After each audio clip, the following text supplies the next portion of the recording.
All right, welcome to Halitics. I'm Hal. It is Juneteenth. Happy Juneteenth. Hope you had a really nice weekend. I certainly did.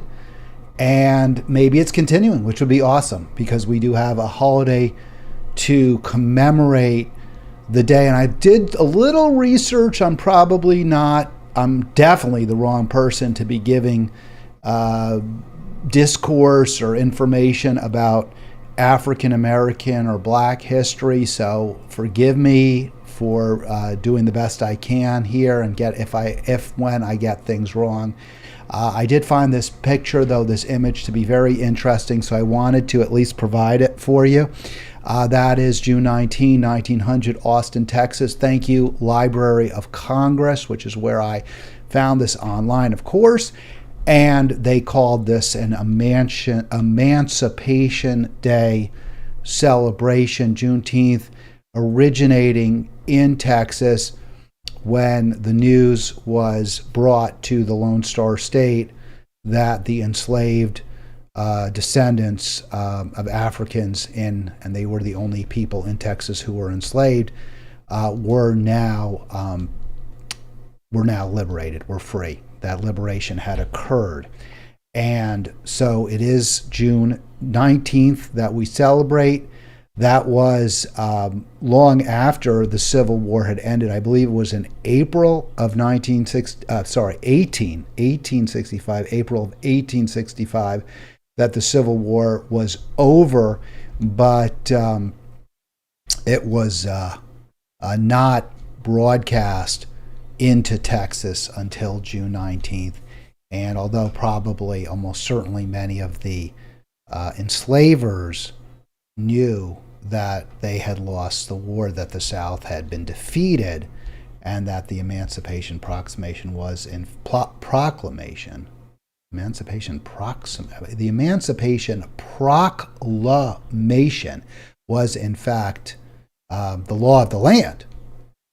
That was not imparted to the enslaved people until the 19th, and often it took even more time for those who were inland. That was a troop that landed in Galveston near Houston. So for folks inland, perhaps San Antonio, where there was also a relatively sizable enslaved population, there may not have been true liberation from the bonds of slavery until after June 19th, 1865, and of course, even civil rights and true emancipation, true liberation is not here yet. I do want to talk about this today. I'd love to hear from you. The phone number is 240-363-7190. So share your thoughts, 240-363-7190 at any point. I am probably not going to take up the full hour, but if we get some calls, then that may change. So I would love to hear from you again on this Juneteenth, 240-363-7190. And let's talk about race issues. I have always been an economics guy. I've always focused on wealth and income inequality, both from a macro sense, in other words, between the richest and the poorest in society, regardless of race, as well as within groups. So, in other words, the differences between whites and blacks, whites and Latino, whites and Asians, and the group differences as well between them. So I think that's an incredibly important aspect of racism, of injustice. And I have opined and written that if we really are committed to reducing racism and certainly its impacts on society, the harm it causes, then we have to focus on reducing greatly.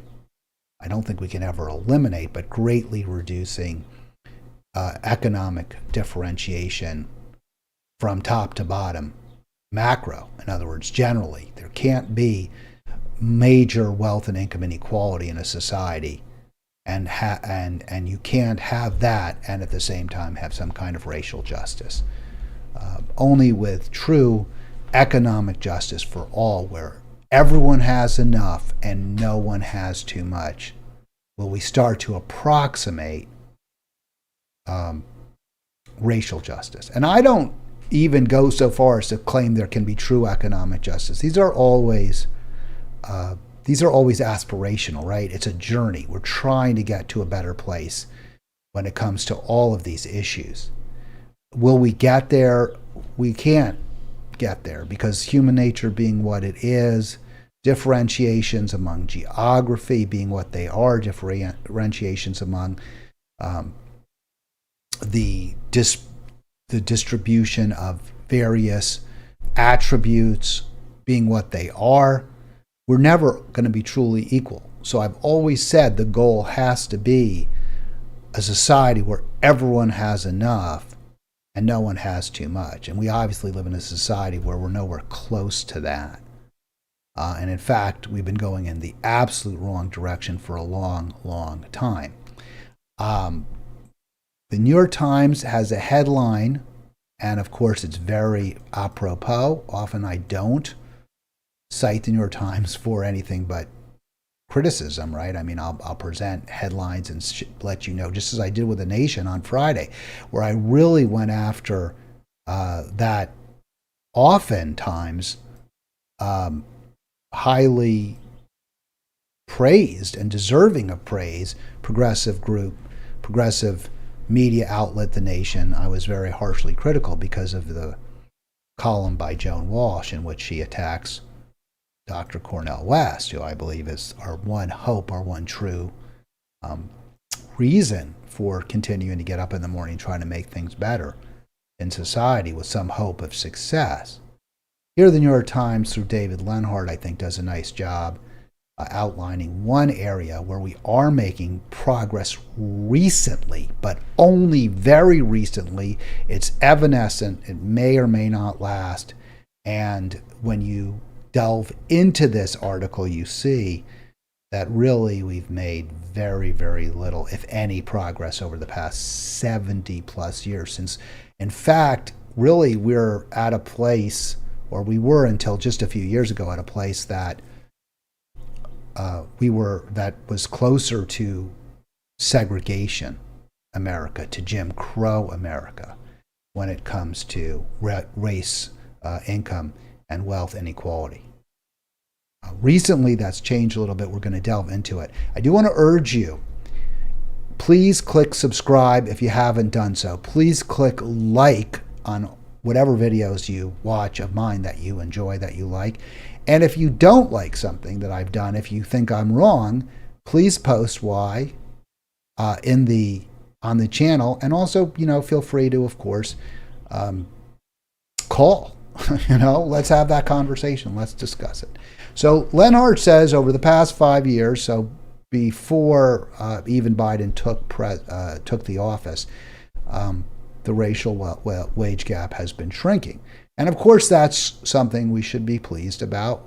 We don't want to have identifiable groups doing worse than other identifiable groups. It's very destabilizing for society. It's terribly unjust. It's wrong. It's not democratic. You can't have democracy that way when there are significant race and income gap, significant wage and income gaps between groups. That you can't have democracy.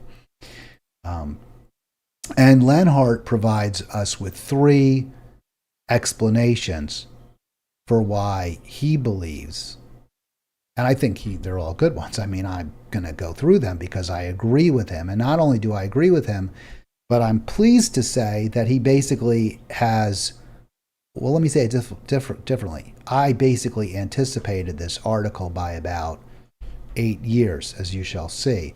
And I guess, I always tell my kids, everyone loves a bragger, and obviously nobody really does. But I am bragging because I think what we're seeing now exemplifies what I have argued in the past. So, what are the reasons why we're seeing the wealth and income gap closing slightly? Three main causes of the recent trend, and the most significant is the country's tight labor market. Unemployment has been falling most of the past decade and is recently near its lowest level since the 60s. And of course, Lenhart says that those tight labor markets help all workers, or almost all, and help disadvantaged the most. So people who are towards the bottom of the income and wage scale to begin with, or income and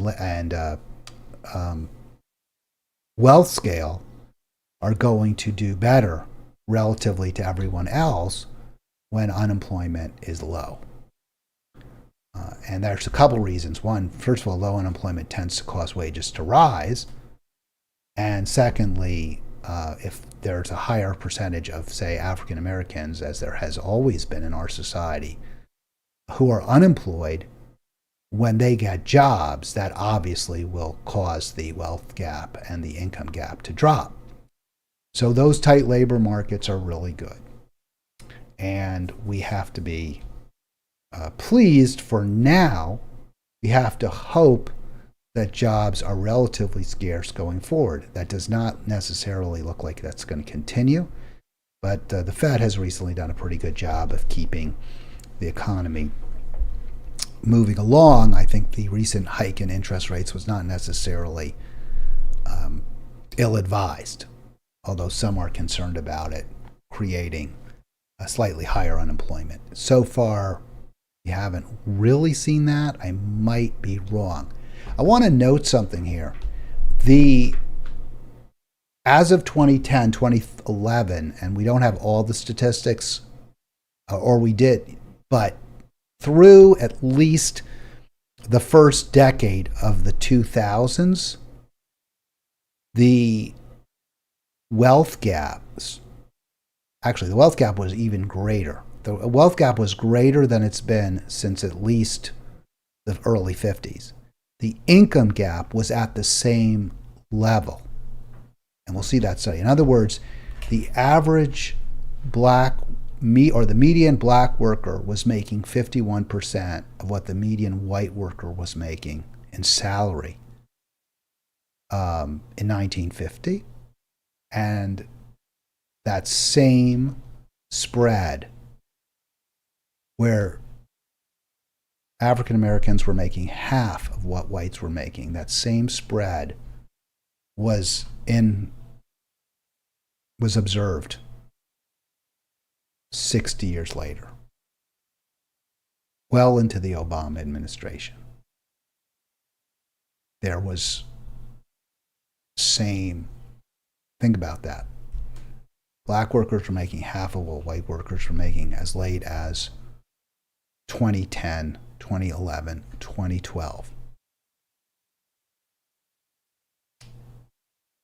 All right. So what's changed a little bit? Now, by the way, just one other point. That was anomalous because income had risen relative to white workers among black and brown Americans from 1950 through at least the mid to late 1970s, or at least into the Richard Nixon administration. You saw the racial wealth and income gap shrink, and then it expanded again, which was exactly what happened between all Americans. White workers were also doing better, and then they too began to fall by the wayside by the mid to late 70s. So this recent strong economy has been a major plus for all workers, of course, but particularly for African Americans. That's made a difference.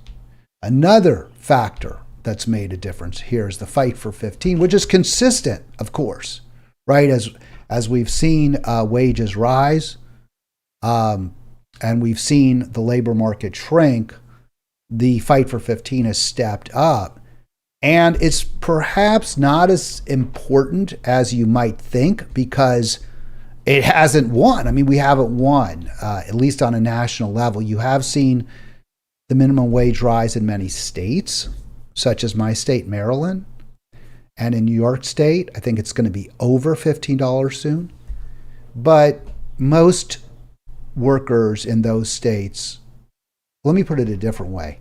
There aren't many workers, at least in suburban Washington and suburban Baltimore, or Baltimore City and Baltimore County, Maryland, that are making below $15 an hour. That's kind of even though the minimum wage hasn't quite reached that yet, it will by the end of this year. It's kind of the bottom line now. In New York, I think the same is true, at least in the New York City metro area. If you get outside the city by maybe, say, more than 30, 40, 50 miles, you probably will see wages dropping.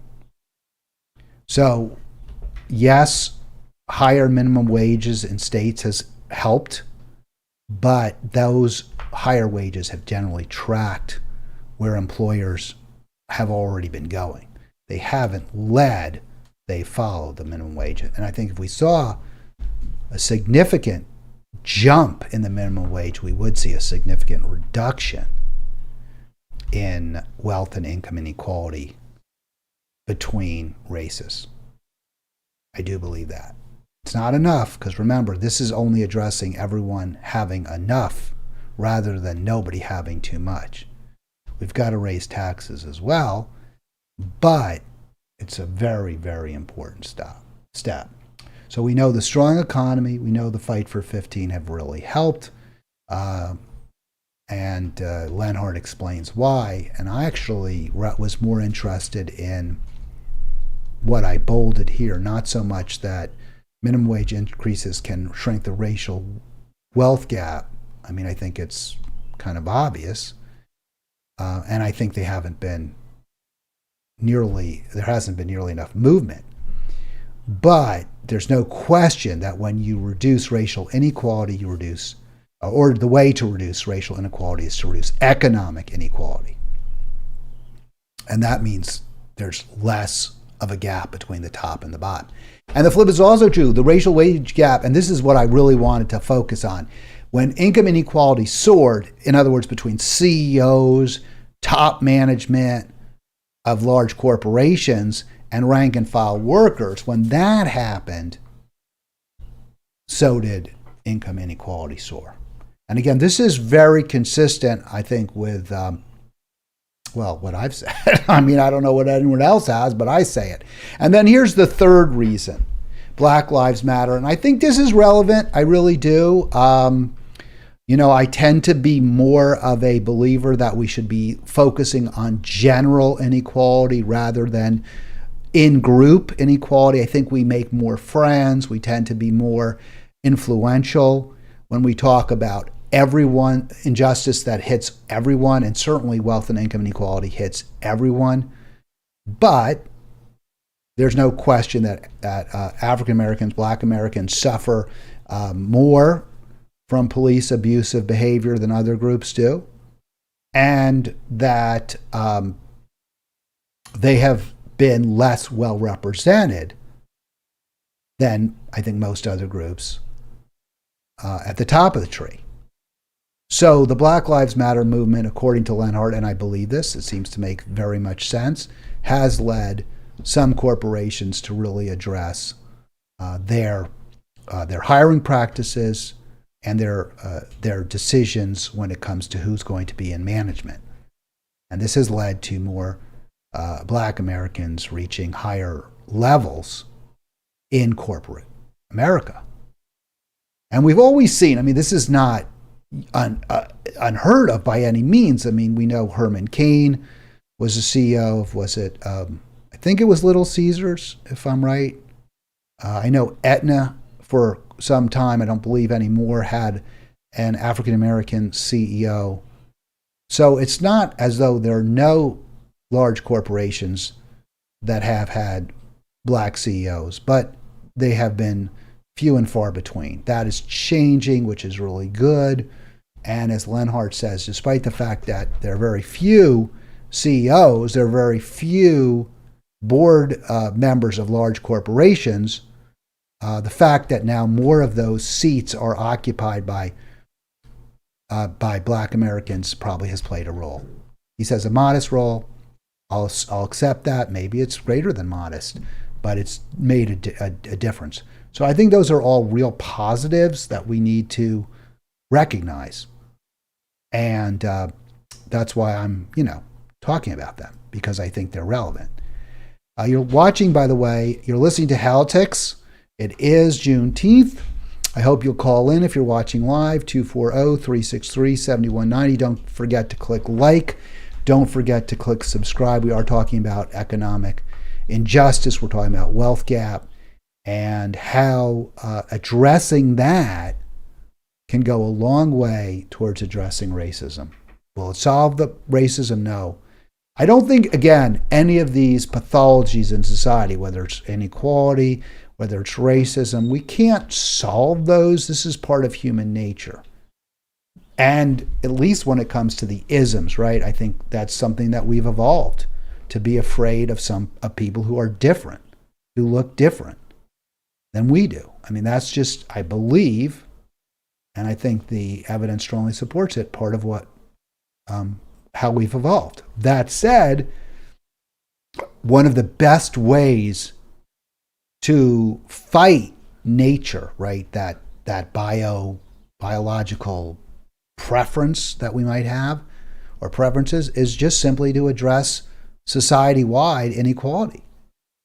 You do derive a benefit if you have a very unequal society and you stay close to your in-group and you give benefits to your in-group. Well, that's going to probably lead to your doing better than others. But if everyone's doing pretty much the same, everyone has good health care, everyone has a good education, everyone has access to good jobs, and even if you don't get those good jobs, even if you're not able for whatever reason to achieve all you want to professionally, you still do well. You're still comfortable, you're secure. You have enough so that you can attract a mate or mates. You have enough so that you can take care of a family. Well, you're not going to be resentful. You're going to be less angry. You're going to have far less bitterness towards everyone, and especially those who are different. So addressing inequality forcibly will go a long way towards addressing our evolutionary fear of the other.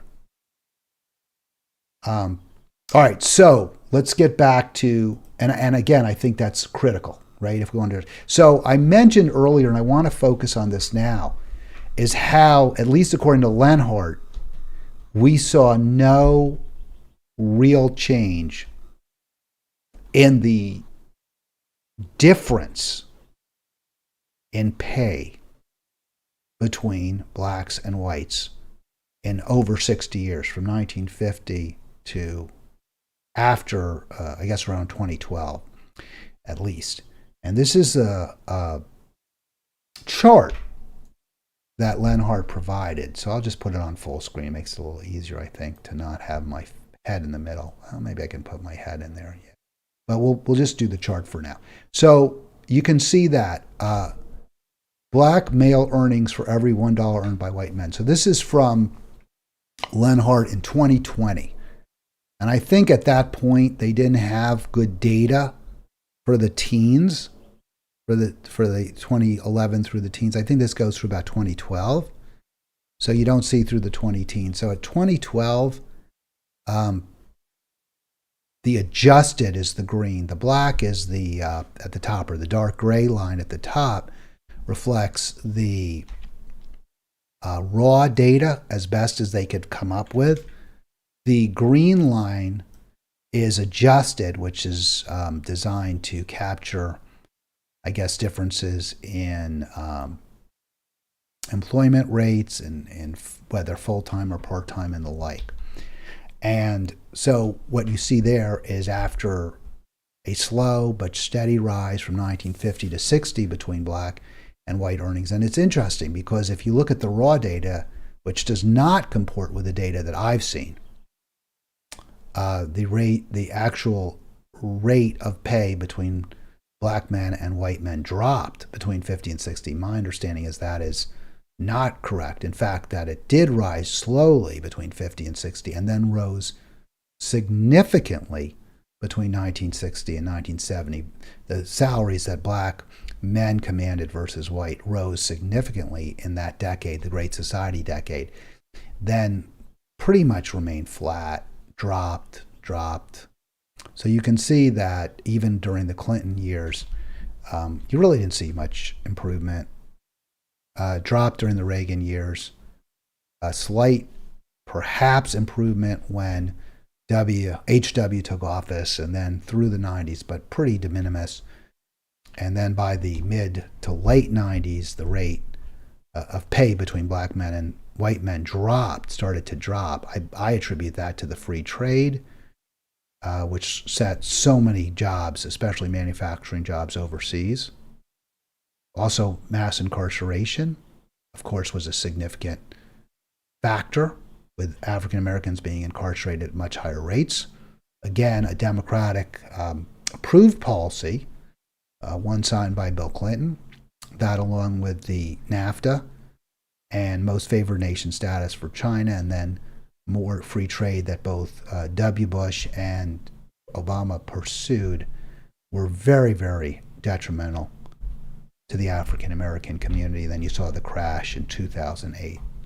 So all of those factors leading to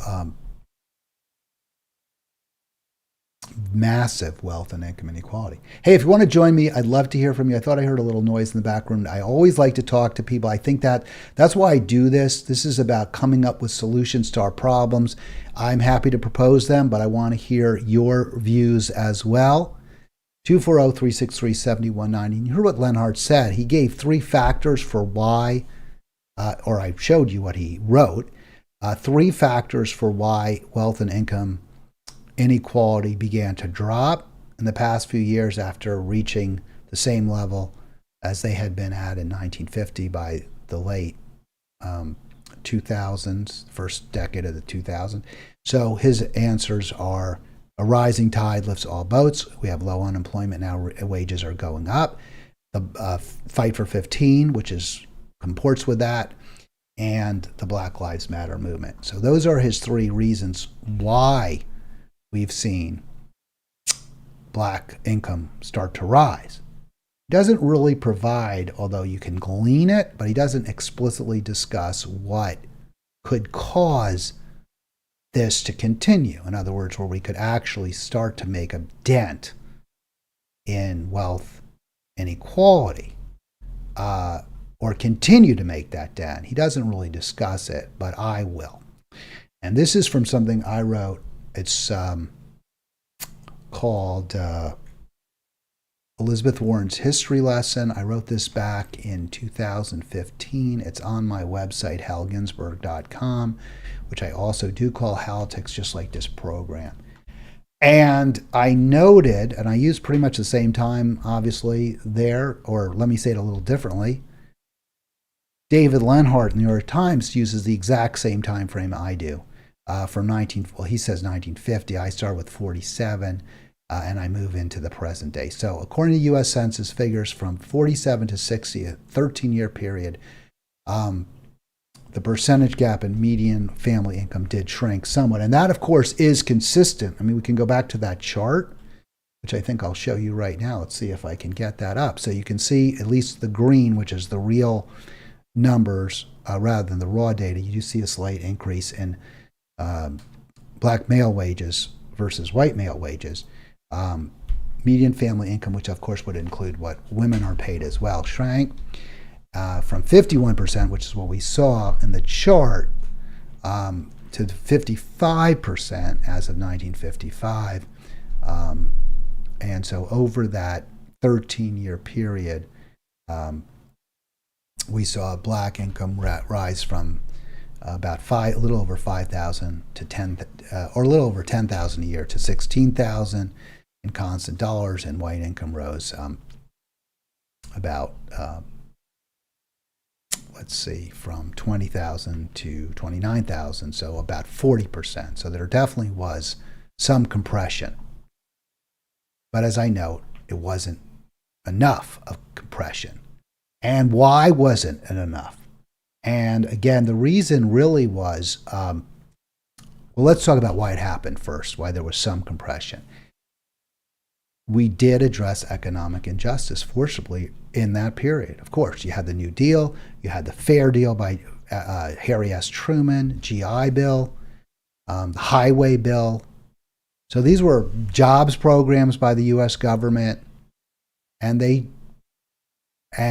did a really good job. I mean, a lot of people who weren't working were working because there was higher employment. Wages in the private sector had to rise. And as we know from Lenhart's piece, when poorer workers do better, African Americans do better. And they do better relatively. And we did see that. But as I noted, it wasn't enough to make a significant dent in the wealth and income gap.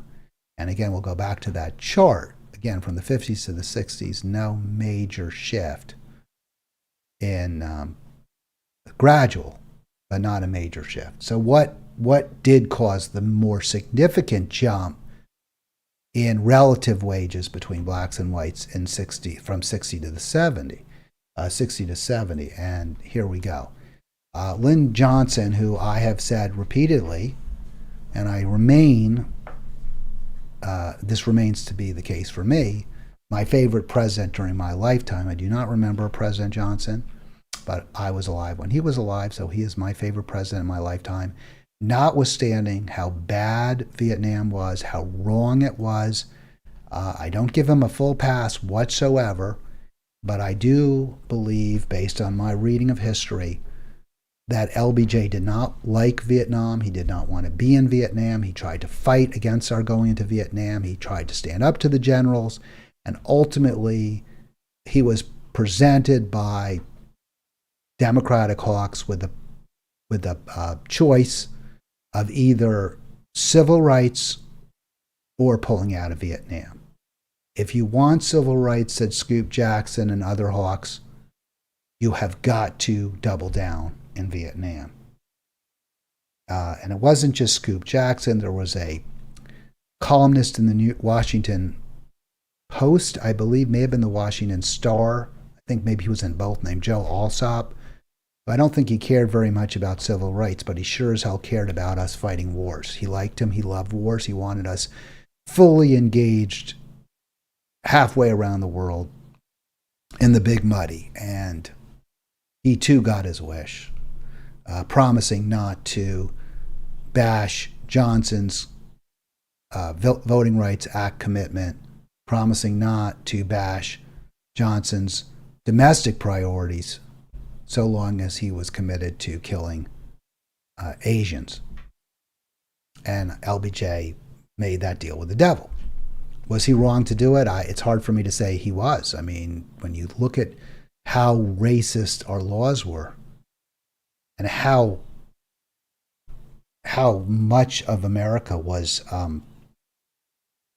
simply not given an opportunity to live full human lives, I can't say Johnson made the wrong bet. And I think his commitment to civil rights, as well as to good conditions for working Americans, for all working Americans, to the environment, has not been seen since. So he's my favorite president during my lifetime, probably in the same league with, just as I have my three worst presidents, W., Nixon, Andrew Jackson are my three favorites, Abraham Lincoln, and I'm just doing it chronologically, FDR and LBJ, and honorable mention to Teddy Kennedy. So Johnson was committed to the Voting Rights Act, the Great Society, all sorts of programs that really focused on poor, struggling, and working class Americans, as well as African Americans. So the Fair Housing Act and other laws definitely made a big difference. Median black family income rose 52%. Median white family income also rose very significantly, but 37%. Both did really well. Both were doing relatively well, although, again, blacks were catching up, but did not catch up. And again, you can see it in that chart. Let me see if I can just compress that a little bit. And then, again, things went, sideways, starting in the 70s and then downhill in the Reagan years. If we want to make things better, we need a government committed to full employment. We need a government committed to economic justice and racial justice. We need both. That's the takeaway. It's very, very clear. It's what I concluded. It's what David Lenhart concluded. It's what the evidence shows. I don't see how we can celebrate where we've gotten in society, which is, in some ways it is. I mean, we don't have slaves. We are seeing in the past few years improvement in the relative quality of life for African Americans. We don't have Jim Crow laws on the book, but we're going backwards in other areas, for sure. I don't know how we can truly commit ourselves or claim commitment to racial justice, as we must, unless we come up with representatives in government who are going to fight for that. And we haven't had it. We just haven't had it. So I'm going to end this program. I'm going to continue to do on Juneteenth with a clarion call for you to back this man, to support this man for president. Because I don't believe we're going to get where we have to get. And that's for economic justice, it's for environmental justice, it's for workers' justice, it's for African American justice, Latino justice. Justice, period, ain't happening. Trans justice, it ain't happening if we stick with the duopoly. It hasn't happened. It ain't happening. But that's his choice. And I I would support, Nina for some reason and others in the Democratic Party. But no. That's like asking a jazz man to play in the military band. I got to bring my flat notes. I got to bring my freedom. I got to bring my improvisation. I need some swing in the band. And it's just not going to work for me to bring my saxophone and have to just play those militaristic chords over and over and over again. The Democratic Party is just too tight, dominated by the corporate wing. I don't think the progressive wing will ever be hegemonic. They're never going to be allowed to win.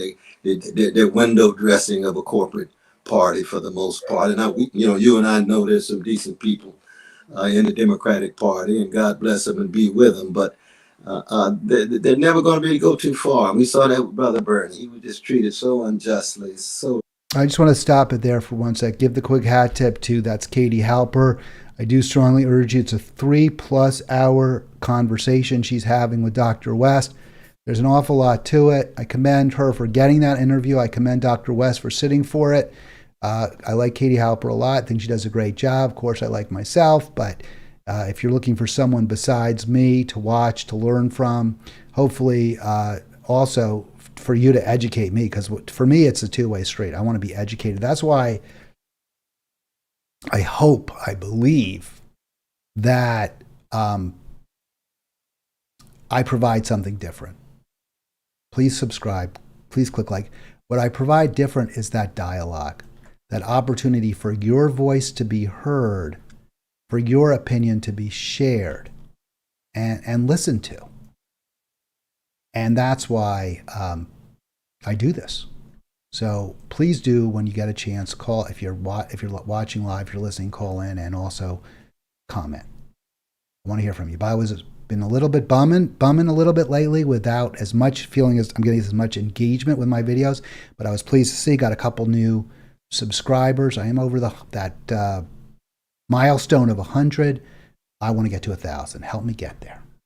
1,000 subscribers. Help me get there. Wrongly, and I just hated the fact that he was treated that way. He's just such a decent brother in so many ways. But he decides now, he's going with Biden, he's going with the Democratic Party, but he still got his heart in many ways tied to working class people. We love that about him. But we have deep disagreements in terms of the capacity now of the two-party system to actually speak to the needs of poor and working people, let alone the militarism that the Democratic Party is tied to with the various adventurous activities abroad. I mean, look at that debt ceiling agreement. Isn't that something? Pull Right, which back was from the hailed boards as a and victory. military. Right. Exactly. You can make a deal with Manchin for the pipes with ecological collapse taking place, working class and poor communities being devastated, and yet you can't make a deal with him on the filibuster to make sure voting rights are reinforced for black voters and others. I mean, it just shows that Brother Joe Biden, he's just so tied to the corporate power. He's just so tied to the wealthy elites that it's an afterthought when it comes to poor and working people. It's a sad thing. I'm going to ask you more about your run, but I'm curious, backing up a little bit. You were a supporter of Barack Obama, and of course, at that time, his running mate, Joe Biden, and then you became a critic of Barack Obama. So, what changed? Was it seeing what he did, or did your own politics change, or was it a combination? Well, to tell you the truth, I've tried to have a consistency since we shut down the high school system in 1968 when Martin Luther King Jr. was shot down like a dog, and Bobby Hutton was shot down 2 days later by the Oakland police.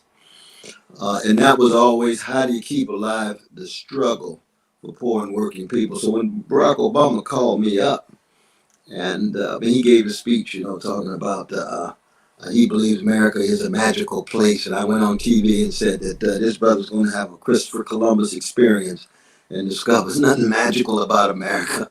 That in fact, there's people here, there's suffering people, there's structures of domination here. So he called me up, we had a long talk, and I told him, I said, look, I'm trying to keep alive legacy, Fannie Lou Hamer, Martin King, Rabbi Heschel, Edward Said, Chief Joseph, Muriel Rukeyser. We can go on and on. Those are the ones that inform me. Luisa Marina, one of the greatest freedom fighter, Latina sister who was deported from California, went to Guatemala to the United States, overthrew a democratic regime in Guatemala. Then she had to go all the way to Brazil. Well, from that tradition, I had told Barack, I said, I will be your critical supporter. I'll do all I can to push you across the line. And when you win, I will break dance for about 10 minutes and be your major critic. And I was true to my word. All right, just stopping that there for a moment. I'm going to play another minute or two of Dr. West, but this is all consistent with that position, that dynamic we discussed, that only by focusing on the needs of poor, struggling, and working Americans can we make a meaningful change in the lives of Black Americans. That the struggle for racial justice is tied to the struggle for economic justice. And I think this is so important because we must unify. We must build a coalition among all who are not at the top. And hopefully some at the top will join us too. People like FDR.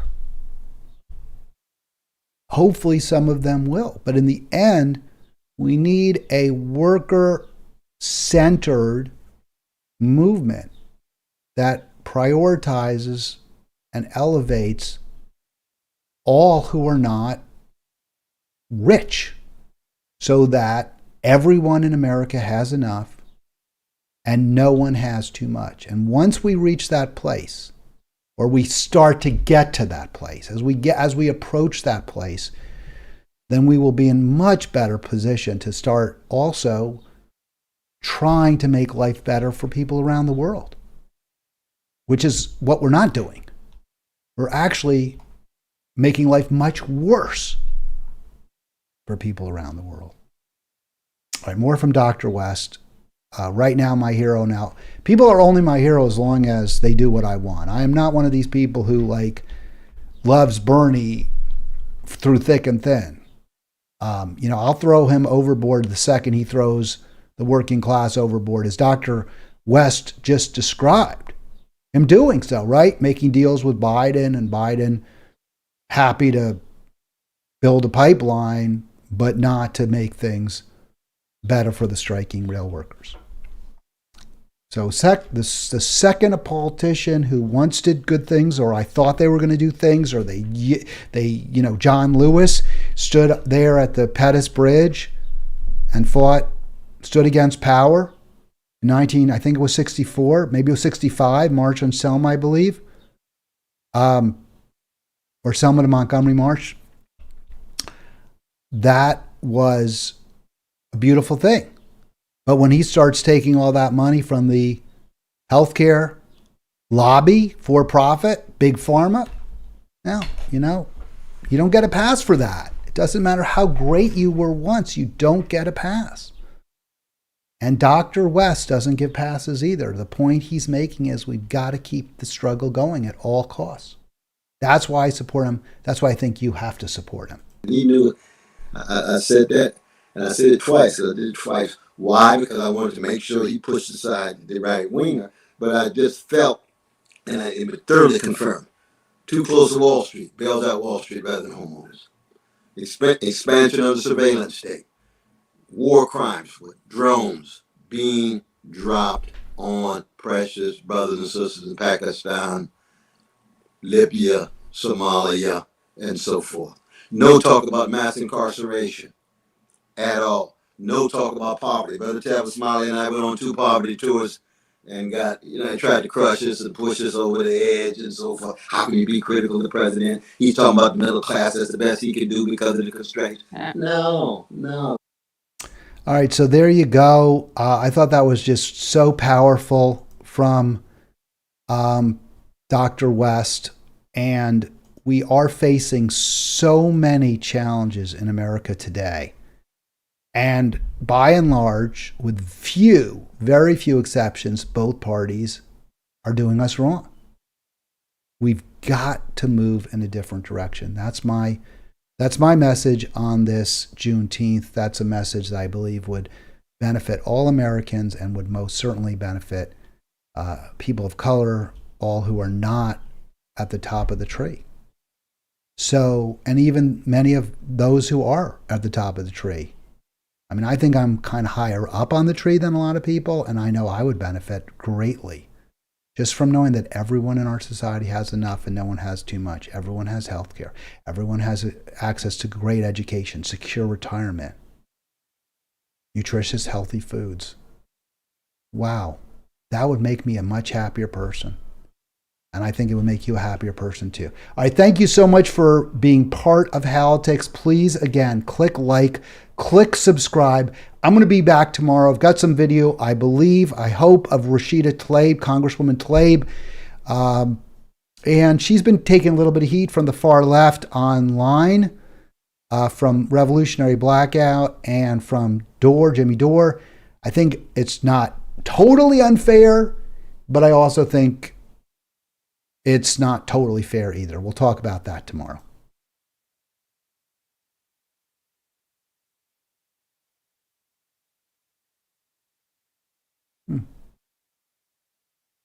All right. Have a great afternoon if you're watching.